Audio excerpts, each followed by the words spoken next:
Здравствуйте, уважаемые любители настольного тенниса. Здравствуйте! В этом видео мы поговорим о технике игры средними шипами на примере такой накладки, как Aggressor Pro фирмы Доктор Нибауэр. В толщине 1,5. Сергей, что ты вообще можешь сказать о технике игры средними шипами? Ты когда-нибудь пробовал? Ну, вы знаете, как-то пробовал, но секунд через 15 я решил забросить эту идею. А очень зря.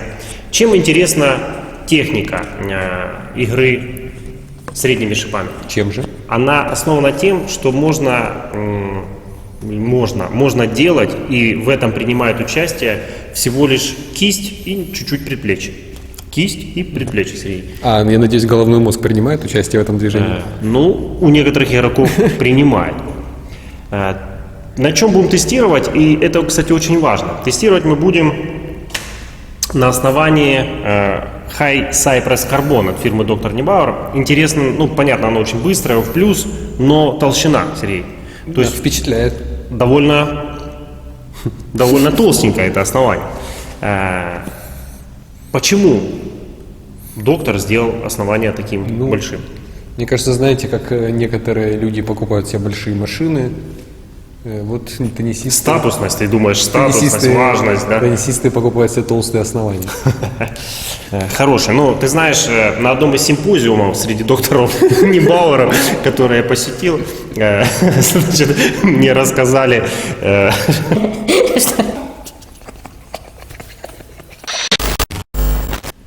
Продолжим.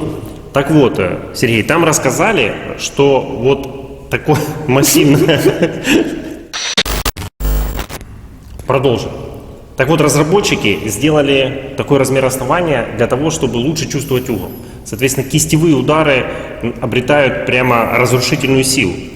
Безусловно, я знаю любителей, которые обычными тонкими основаниями, которые там 6 мм толщиной, тоже наносят удары и хорошо чувствуют угол. Но просто сама идея разработчиков, Сергей, именно что такое массивное основание очень хорошо наносить кистевой удар. Интересное название у этого кистевого удара бытует в среде любителей, если не знают, я поясню. Оно называется, вот этот удар, который мы будем показывать в этом видео, называется оладик, Сергей. Как ты думаешь, почему оладик? Знаете, не только среди любителей, но и в научной литературе я встречал такую терминологию. Потому что при приготовлении оладиков на сковородке вы переворачиваете сковородку, и это немножечко похоже, это как бы такой обратный переворот сковородочки с оладиком. Поэтому идет такое название оладик. Называйте его как хотите. А мы, что мы хотим показать? Сергей, такой вопрос. Представь, ты встречаешься с соперником, который играет длинными, средними шипами, противными, допустим, слева. Да, мы будем показывать в основном слева. Какая у тебя первая в голову приходит мысль проверить его на что? Я бы подавал длинную подачу с нижним вращением и делал топ-спин в другой угол. И подача соперника, естественно, ты бы срезал тоже длинную. Да. А почему? Потому что довольно трудно начать шипами по подрезке глубокой. Вот сейчас мы и посмотрим. Мы поиграем некоторые розыгрыши и посмотрим, так ли трудно начинать по подрезке с помощью этой техники оладик. И посмотрим розыгрыш.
Сергей, было ли у тебя такой прям тотальный перевес при нижнем вращении? Я бы не сказал. Довольно так необычно и неожиданно летели мячи.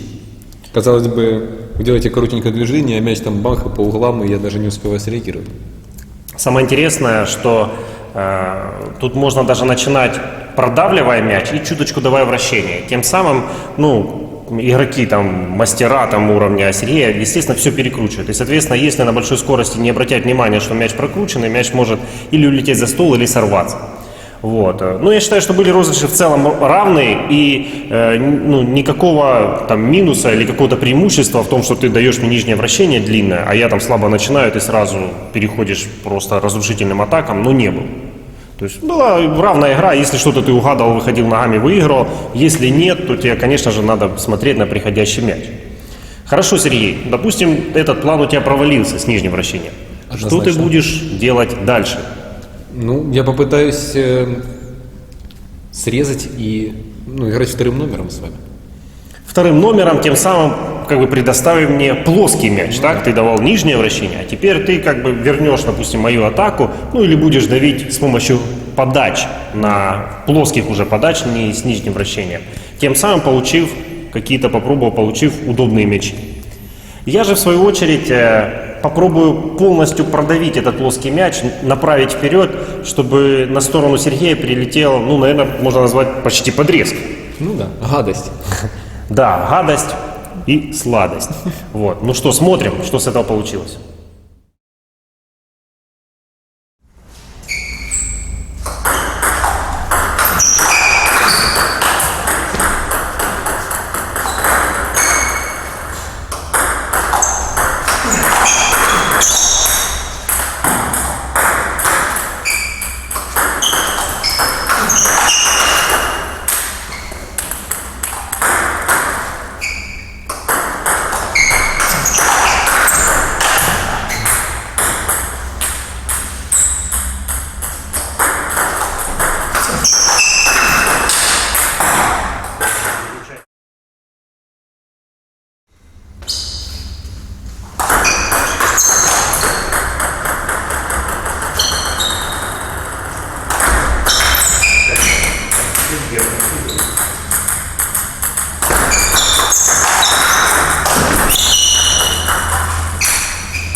Да уж, непросто.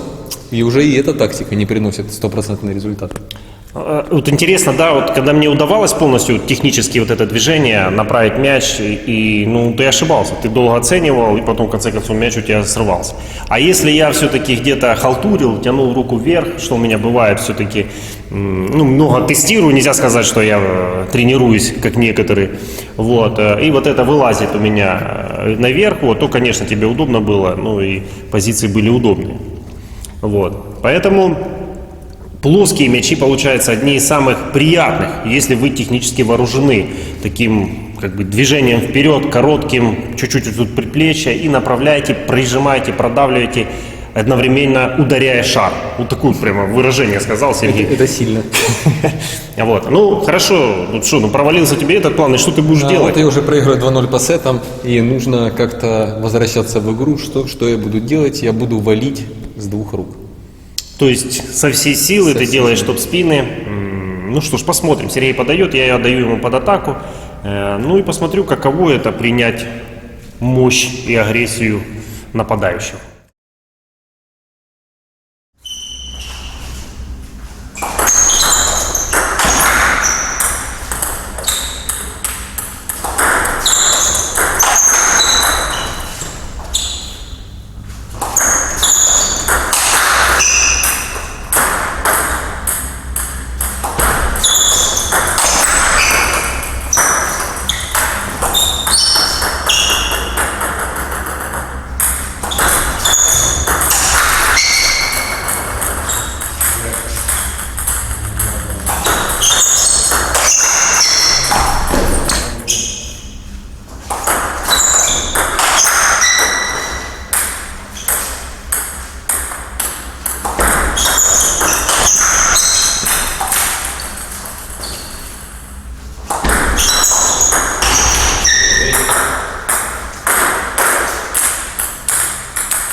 Тут я скажу, что принимая такие мощные топ-спины, которые, наверное, превышают уже и реакцию, то есть на каких-то инстинктах, не просто, конечно, и гладкими накладками.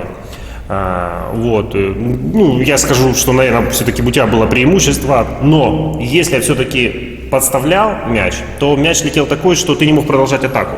Мог, конечно, делал такой, сделал бы или слабый, или подыграл бы, и я уже смог перейти к контратакующим действиям. То есть, получается, одним блоком это все равно, чтобы я перекручиваю, да? Нападающий перекручивает, а шиповик блокует. Но скажу, что и в игре на счет очень сложно заставить себя вот так вот играть настолько агрессивно и мощно. Потому что тебя начнет сковывать счет, ты волнуешься, и так мощно играть постоянно очень тяжело. И поэтому и у меня было больше ошибок при такой игре.